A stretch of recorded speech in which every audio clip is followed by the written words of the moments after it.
আসি, খাওয়া দাওয়া নিয়ে ফুর্তিতে আসি, আমরা ইবাদতের নামে মসজিদে ভরপুর হয়ে যাচ্ছি, কিন্তু আমরা নিজেকে আসল হাকিকতে রমজান আসতেছে সেটা শিক্ষার জন্য আমরা প্রস্তুত নয়।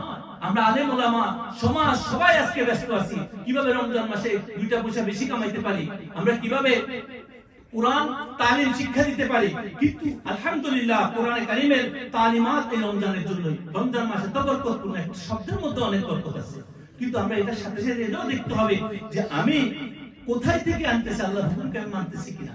রমজানের যে সঠিক তালিম, সঠিক শিক্ষা, সেটা কি নিজেকে আল্লাহ পাক নিষিদ্ধ যা করছে তার থেকে কি বিরত থাকা। আমি যেটা বুঝাতে চাচ্ছি, রমজানুল মুবারকের যে মূল হাকিকত সেটা হলো আল্লাহ পাক যা কিছু নিষেধ করছে তিলে তিলে জররা জররা পরিমাণ আমার মধ্যে জ্ঞান আসা, বোধগম্য আসা, ওই হুঁশ আসা যে আমি পুরা বছর ওই নিয়মে চলবো, যে নিয়মে আল্লাহ পাক চলতে বলছেন, এটা আশা।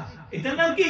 রমজান। আরে ভাই, আমি একটু খানা খাবার কারণে আপনার রোজা ভাঙিয়ে যাচ্ছে, আপনি তো গালি দিচ্ছেন, আপনি যে চুরি করতেছেন, আপনি যে আরেকজনের ঠকাচ্ছেন, আপনি যে মিথ্যা কথা বলতেছেন, আরেকজনকে অত্যাচার করতেছেন, আরেকজনের ক্ষমতা আছে ক্ষমতা অপব্যবহার করতেছেন, প্রশাসনিক দায়িত্বে আছেন, আপনি ঘুষ খাইতেছেন, চুরি করতেছেন, তাহলে আপনার এই রোজাতে ভাঙতেছে। রোজা মানে কি? এই যে আল্লাহর হুকুম কি যে আপনি অমান্য করতেছেন, এটা কবে হবে আপনার কাফারা? কবে দিবেন? সুবহানাল্লাহ। এটা কবে দিবেন কাফারা? আপনি যে গালি দিচ্ছেন, আপনি যে মন্দ কথা বলতেছেন, আপনি যে পেশি শক্তির ব্যবহার করতেছেন, এই রোজা ভাঙতেছেন, মানে বিরত আল্লাহ নিষিদ্ধ কাজ করতেছেন, আপনি এটা কাফারা কবে দিবেন? সারা রোজা একটা ভাঙার কারণে আপনি 60টা মিসকিন খাবার দিতেছেন।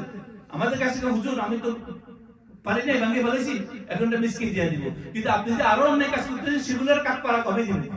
মসজিদ একটা বানাই দিব। মসজিদ বানাই দিলে হয়ে যাবে? মসজিদ বানাইতে গেলে তো অবশ্যই হবে, কিন্তু মসজিদ যদি বানাইতে হয় তাহলে ওই টাকা তো আপনাকে আল্লাহ পাক যেভাবে বলছে সেভাবে কামাই দিতে হবে। আল্লাহর ঘনা করবা না, কারণ আপনি কামাই দেওয়ার ক্ষমতা আল্লাহ যেভাবে বলছে সেভাবে কামাই দিলে। এই জন্য কোন বুজুর্গ বলছে, বাবা হারাম টাকা দিয়া মসজিদ বানানোর থেকে তুমি কষ্ট করি পরিশ্রম করি আল্লাহর হুকুম মতে ইনকাম করি, তুমি যদি একটা পানির লোটা বুঝেন, একটা পানির লোটাও যদি মসজিদে যাও তাহলে ওই ব্যক্তিতে তো তুমি 1000 গুণ উত্তম সওয়াবের বিনিময় পাবে। সুবহানাল্লাহ। একটা লোটার বিনিময়। আর আপনি কোটি কোটি টাকা দিয়া আপনার নাম পাবে জগতে, অমুকে মসজিদ করছে, অমুক সাহেব, কিন্তু এটা আল্লাহর কাছে কোনো ভ্যালু নাই। আমাদের সুফিয়ায়ে কেরামের শিক্ষা হলো যে, আমি যে লাস্টে কইছি কি বলছি, সুম আনিদ দুনিয়া ওয়াজআল ফিতরাতাকাল মাউত, যে তুমি দুনিয়া থেকে কি করো? রোজা রাখো, এই মউত দ্বারা ইফতার করো। তার মানে কি? দুনিয়াদারি যেটা আল্লাহ পাকের নিষিদ্ধ, আল্লাহ পাক যা থেকে বিরত থাকতে বলছে, আল্লাহ পাক যা কিছু হুকুম দিছে না করার জন্য, সেখান থেকে দূরে থাকার মাধ্যমে আমি কি করব? আমার আল্লাহ রোজা রাখবো। আমি কি করব? রোজা রাখবো। তার মানে কি বুঝছেন আপনারা? আমি মিথ্যা থেকে, আমি প্রতারণা থেকে, আমি ধোঁকা থেকে, আমি সিটারি থেকে, আমি গীবত থেকে, আমি হিংসা থেকে, আমি বিদ্বেষ থেকে, আমি কামনা, আমি ঘুষ থেকে, আমি পাওয়ারের ক্ষমতার অপব্যবহার থেকে, আমি যত রকমের নিষিদ্ধ কাজ আছে সেগুলা থেকে আমাকে কি করব? বিরত রাখবো। এটা হলো আসল রোজা। এটা কি আসল রোজা? আর আপনি যে খানা পানা শরীয়তের রোজা, এটা তো অবশ্যই রাখতে হবে। এটা আমাকে শিক্ষা দিচ্ছে যে আমি আসল রোজা, হাকিকতের রোজা জানা জন্য।